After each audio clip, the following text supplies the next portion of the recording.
Hi guys, I'm John Carrick, author of Legacy of a Mad Scientist and the Legend of Ashley Fox. Today we're looking at 100 Bullets number 24, but first we have the Three of Swords from World Fantasy Tarot, the Alien. This deck is so cool. They've got everything. I think the only thing we haven't seen yet is Bigfoot and Loch Ness Monster, and I'm sure they are coming up. So, yeah, let's get to it. They are in Atlantic City. I was wrong yesterday. Even though Vegas Vic was on the cover, they're in Atlantic City, which is cool. So Benito's playing cards, and this old lady is questioning how lucky he is. How come you won every hand in a row? Blah, blah, blah, blah, blah. Oh, here's Tom Cruise, Mission Impossible 1, 2 with Top Gun and Days of Thunder, before he had 7 Mission Impossible movies. And Benito says, I'm just lucky. The Red Prince Blues Part 2.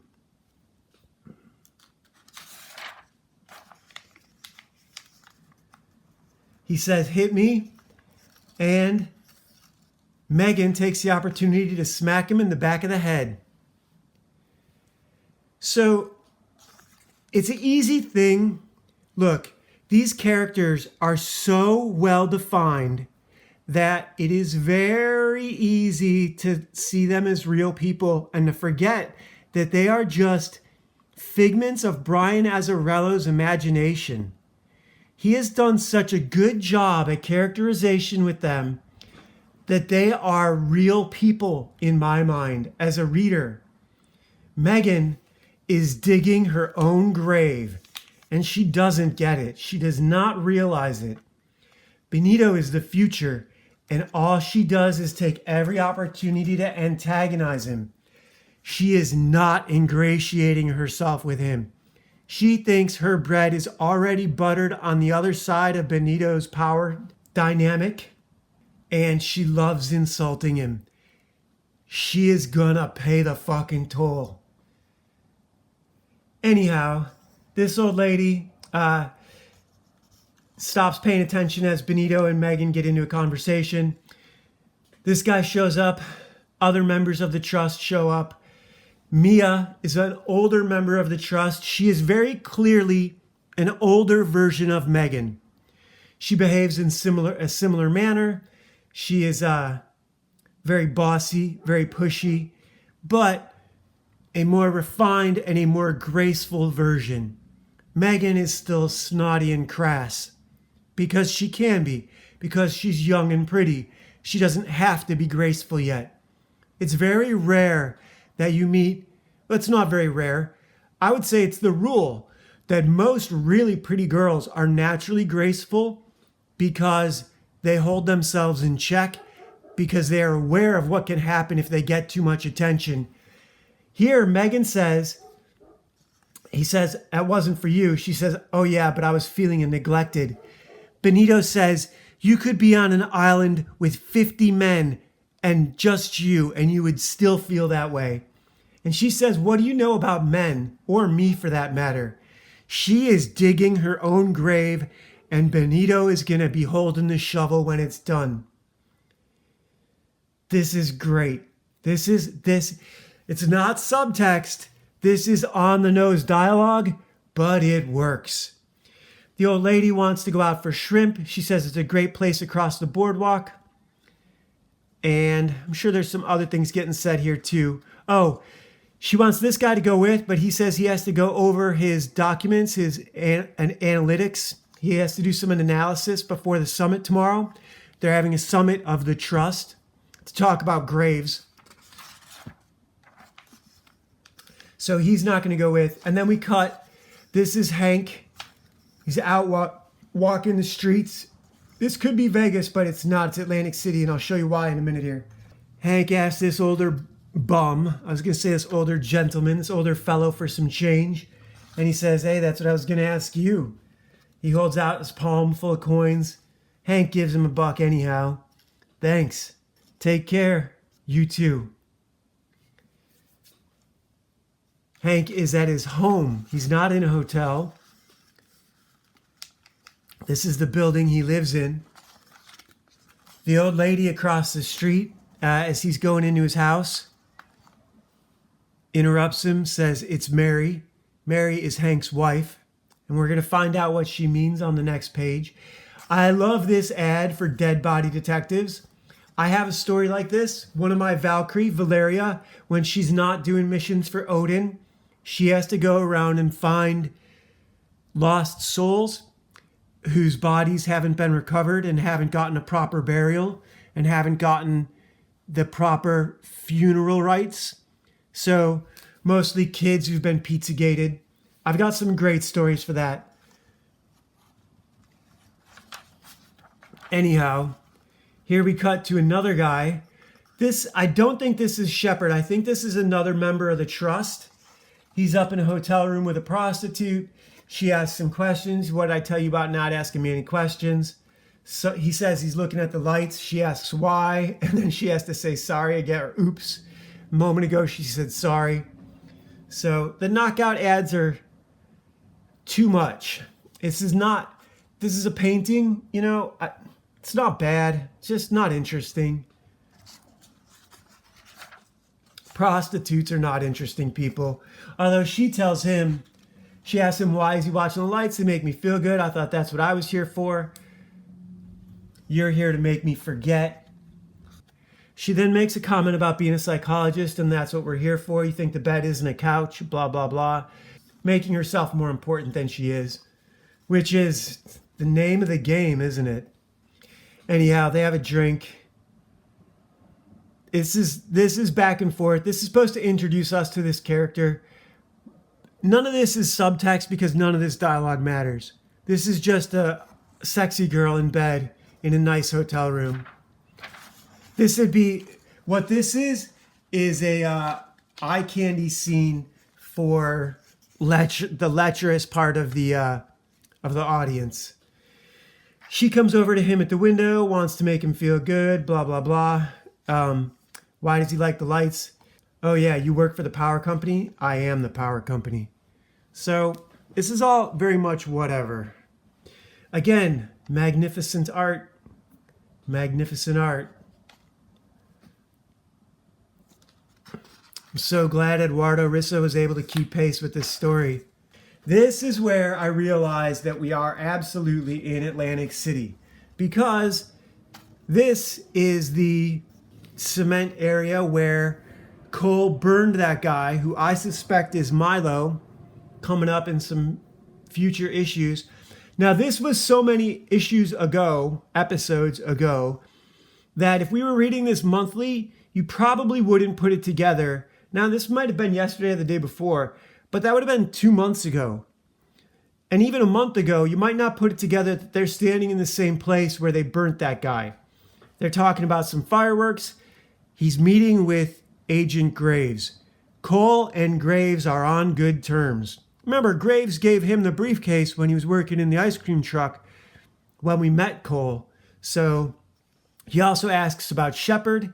They talk about Shepard a bit. I think that's coming up. This scene gets cut in half as Hank is at the hospital filling out forms for public assistance and talking about how he's going to get rejected again. He has to fill out the same form every time. They get rejected every time. This triggered my frustration with America and how America has been flooded with people who don't belong here, people who did not invest in this country, first generation third world immigrants who are taking all the public resources and have no right to them. America is for white people. And if that pisses you off, you should turn off this channel right now.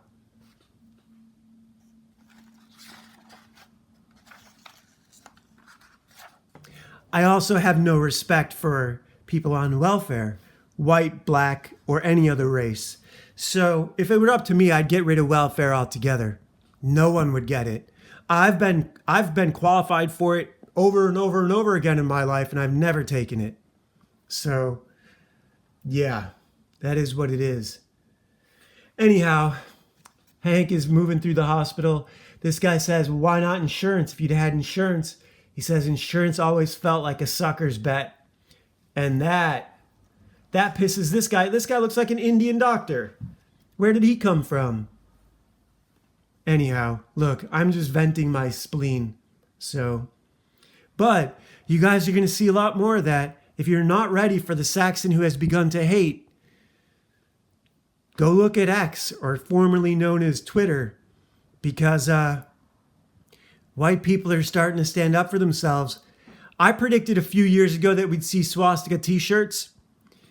The next thing we're going to see, like Patriot Front is already doing the do. Next thing you're going to start to see is a lot more fraternal organizations, invite only. And the world is going to become a lot harder for the destitute poor of any race. If you're not in a group, the lone wolf dies alone in the cold. The Spartans had a saying, one is none. So take that for what it's worth.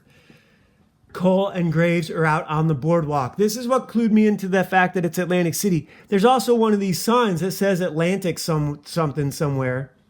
Now there's a Caesars, but there's one that's half a word of Atlantic. There is no boardwalk, and there is no ocean or sea or lake in Vegas. It's not there. Certainly not walking distance to the casinos. They are in Atlantic City. Cole and Graves are having a conversation about Shepard being out on a tightrope, and if he falls, he's got a net. Now remember, Cole is working with Benito and the Trust. So Cole is 1 foot in, 1 foot out. He's still good with Graves, but he's also still good with the Trust. He is in an interesting spot. And it had been really hard to get all this 1 month at a time. This needs to be what, we first got with Netflix or DVDs, binge watched. It's the only way to get all the subtext and all the implications at once.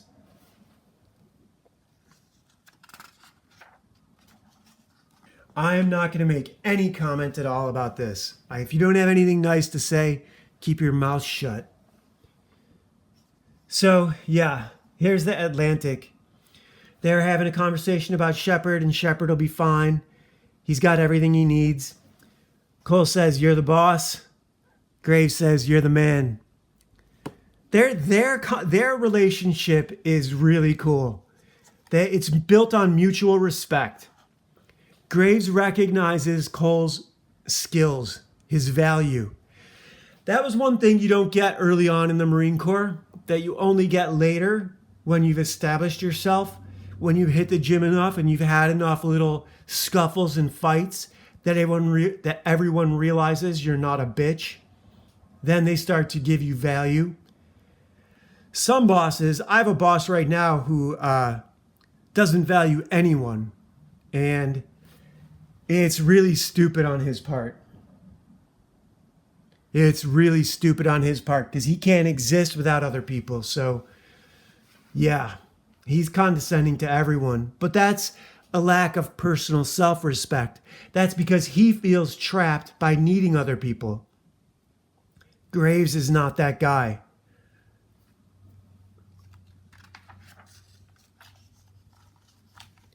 Graves and Cole stop by the bar. Cole orders Cuervo with lime. Graves wants chilled Russian vodka. Again, they're not really saying anything here, only that there's a summit coming up. This is where we get the bit about Shepard being on a tightrope, and if he falls, he's got a net. Shepard can take care of himself. The same can be said for his net, whatever that net is. Basically, I'm presuming that it's the Trust, but there's still a lot of this we don't know. They know what they're talking about. We don't know what they're talking about. And that's what makes it hard if you have to go a month between issues. It's easy to forget. You have to do a refresher when you sit down to read it. And I never liked that. Everything you need to know should be right there on the page, in my humble opinion. Anyhow, he gets his Cuervo with lime. Graves gets his vodka. And then we cut back to Benito, Megan, I don't remember this guy's name, and Mia. Mr. Palace, I think. I don't remember. It doesn't matter. Anyhow, Mia wants to hit the casino. And so they did go out to dinner, but this is where this guy says he has to get back to his documents and do some reviews before the summit tomorrow morning. So he's not going to go out and gamble. Benito loves to go out to gamble. Megan says, what about you? You up for a good time? Benito replies, well, the casino's right there. And Megan takes the opportunity to tease him. Bummer, you just passed up on a sure thing. Huh? She goes upstairs, hinting that she would have slept with him. That would be the worst move Benito could make. If he gets into bed with her, he'll wake up dead. Don't even think twice about it. Don't ever do it. Don't ever do it. Mia and Benito hit the casino. Benito and Mia go back and forth about the sort of things that Megan likes. She says she thinks he likes him. He says she likes lots of things. Diamond-studded bracelet, scratching posts, etc. You're not wearing any jewels, are you? And then the bellhop I know there's a name for people who work in hotels that's not a bellhop, but he gives Benito this small package. It looks like a dead hand or something. And he says he'll catch up with Mia later. He has to go. Oh, it's a note to go meet Shepard. That's what it is. I think I did miss that page the first time around. And so he's out at the beach. This is absolutely not Las Vegas, right? The casino is not on the beach in Las Vegas. I promise you that. He walks down to the shore. They have a little conversation. He hates the atmosphere. It stinks. He introduces him to Dizzy. And again, I don't want to be flipping through these pages too fast. The art's so good. The colors are great. The atmosphere of this comic is great. I love how he always puts eyes in black, puts a face in black for emphasis.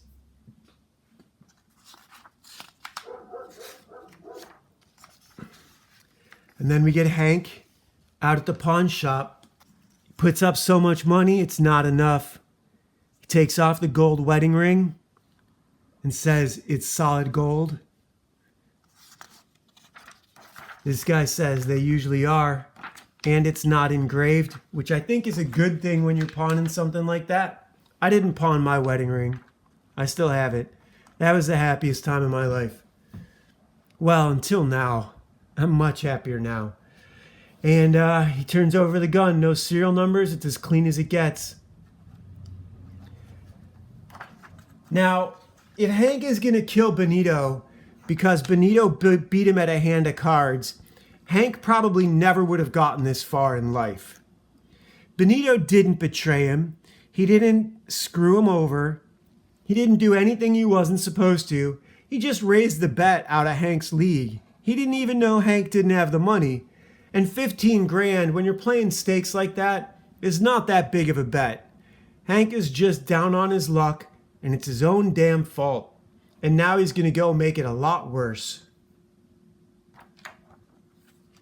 I still think that is Johnny Cash. Or some country music star that I don't recognize.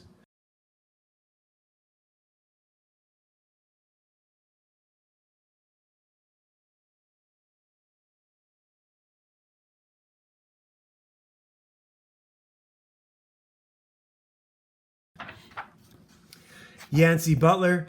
You know, this show sucked, but it was the biggest show at the time, and she had to quit the show to go into rehab. They dressed her terribly. And it was a disaster. It could have been great, and it was a disaster because here's what people don't understand. A lot of artists desperately need babysitters. It's a fucked up thing to say, but it's true. It is what it is. Hey guys, I'm John Carrick, author of Legacy of a Mad Scientist and the Legend of Ashley Fox. 2 amazing science fiction fantasy novels, audiobooks, and ebooks on Amazon Smashwords and right here on YouTube for you guys. I love this series. This is so good when it comes to story. Look, comics, Yeah, there's art, but it's story first. If you think it's art first, see how many issues you can sell with a shitty story. See how many you can sell with a non-writer. Isn't that what Marvel and DC are suffering from right now? Isn't that what Eric July is suffering from right now? See how many issues you can sell when you're an illiterate clown. It's not a sustainable business. You do need the art too, though. It'd be like having a TV show without the visuals. No one listens to old radio anymore. I do, but I'm few and far between. Some people listen to audiobooks, especially if they're trapped doing something like driving. Otherwise, most people don't. Most people watch TV, especially with Netflix, and there being such a volume of TV available for almost free. And with YouTube, you don't even have to watch serialized fiction. So, yeah, sorry, I'm getting distracted by the barking dog next door. He's just lonely, but I still hate him. He's such a pain. It's not fair to hate a dog because he's lonely, but it's really the fault of the owners for neglecting him. This is the Ace of Diamonds. This says your country's electrical grid has been taken out, and you're not quite sure how. If your country were attacked, would you believe that it was the act of a foreign nation or your own government? What a can of worms that is to open up today. I believe that our government is run by a foreign nation. Our government has been invaded and taken over by a small sect, only 2% of the global population, namely Zionist Jews, run our government because of the Rothschilds, because Meyer Amschel Rothschild bought England after the Battle of Waterloo, and they own all the central banks. They are the trust. They are the Illuminati. And the Saxon has begun to hate, and it's not going to be up to me to do the damage. It's going to be all of you. It's already happening. I've been a lunatic since way before all this started. Probably 2012, 2013, I started noticing. By 2015, I was all in. By 2015, I was joining all the groups. I've mentioned to you guys that I was in Patriot Front. I don't really hang out with them anymore. They don't have a presence in Los Angeles. I still have a very good group of friends that I met through Andrew Anglin's Daily Stormer. When TRS started pool parties, they were advertising in the forums there. And I have a great group of friends through those guys. And they're just frustrated white guys who have watched their country be taken away from them. And they've watched the solutions that these guys came up with. I picked up these two skateboards. I had them printed custom. Cost me like $120. They have never been skated, at least not yet. And I was on the fence about whether or not I was going to show them to you guys today. I also wanted to show you this. This is one of my favorite little devices. This is a Kobaton and one of those Ninja. These were advertised in the back of like Savage Sword of Conan, and I remember them in comic books. I haven't seen them in any of the ones I've been reading lately, but these are my little mini nunchucks. I love it. I keep them in the car. If I ever hit someone with it, it would get me in trouble, but you know, my goal is to go through this life without having to murder anyone. And that is why I'm so impressed with Alex Hormozi. I picked these up about a month ago. I haven't read them because I have been just addicted to his podcast. I'm getting all my spare time is spent there right now. If I'm not, doing something else, I'm listening to his podcast, like when I'm driving or working out. And I'm so impressed with his patience for other people. How do I phrase this? He's been ripped off by almost everyone he worked with coming up. Until now, he has the leverage to ensure that he can't be robbed by his business partners. But nearly all of them have ripped him off. He's been ripped off by complete strangers. When he was doing leads, when he was lead generating, he found he would go and sign up for other email lists for competitors, and he found some competitors that had literally copied his emails, his promotions word for word, and were selling it as their own. And I heard him, I think it was him, or someone else, someone in Comicsgate maybe, but I think it was Alex, say, and I also love his speech cadence, his candor, his honesty, his forthrightness. He's not like a David Goggins work until you die guy. He is a do what you love guy. And so I'm going to get back to my point about this, but today he was talking about charitable organizations, and that's one thing that I've been fascinated by, because artistic employees are basically volunteers, and if you mistreat them, they will not produce their best work. But if you baby them, you're also not going to get their best work. You have to earn their respect. They have to believe that they're working on a project that will uplift their artwork. Being an artist myself and an author, I know that that's the most important thing. These people don't do it for the money. They do it for the project. They want to work on something awesome that also pays them well. And that's something Alex was talking about today. Charity organizations are not sustainable. You have to give back to the customer, to the people working on it, to the community, to everyone. And insofar as that is concerned, branding is everything. Trust is everything. If you guys don't trust me because I'm a racist, that's good. You shouldn't, because that means you are not a racist. And if you don't see race first, you're an idiot. Especially if you're not already rich. If you're not already so rich that you're removed from the regular content pool down here, you're a moron. You need to recognize what's going on around you. You're a frog in a boiling pot.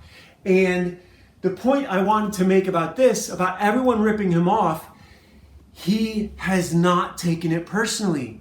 I heard him say, I'm sure it was him now, he said, if other people are stealing your stuff, just get louder.